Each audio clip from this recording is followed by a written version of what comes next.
To Horror, by Robert Southey. Dark horror, hear my call. Stern genius, hear from thy retreat.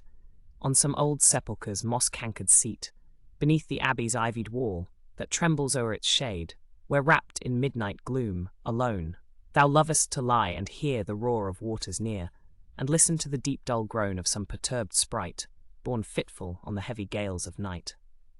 Or whether o'er some wide waste hill thou mark'st the traveller stray, bewildered on his lonely way, when loud and keen and chill the evening winds of winter blow, drifting deep the dismal snow. Or if thou followest now on Greenland's shore, with all thy terrors, on the lonely way of some wrecked mariner, when to the roar of herded bears the floating ice hills round pour their deep echoing sound, and by the dim drear boreal light givest half his dangers to the wretch's sight.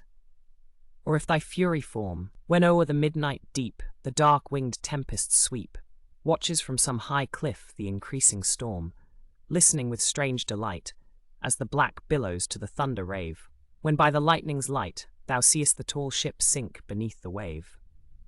Dark horror, bear me where the field of fight scatters contagion on the tainted gale, when to the moon's faint beam, on many a carcass shine the dews of night, and a dead silence stills the vale, save when at times is heard the glutted raven's scream, where some wrecked army from the conquerors might speed their disastrous flight, with thee fierce genius, let me trace their way, and hear at times the deep heart-groan of some poor sufferer left to die alone, his sore wounds smarting with the winds of night.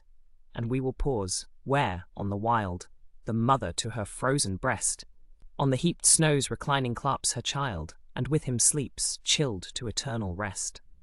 Black horror, speed we to the bed of death, where he whose murderous power afar blasts with the myriad plagues of war, struggles with his last breath. Then to his wildly starting eyes the phantoms of the murdered rise. Then on his frenzied ear their groans for vengeance and the demon's yell, in one heart-maddening chorus swell. Cold on his brow convulsing stands the dew, and night eternal darkens on his view. Horror, I call thee yet once more, bear me to that accursed shore, where round the stake the impaled negro writhes.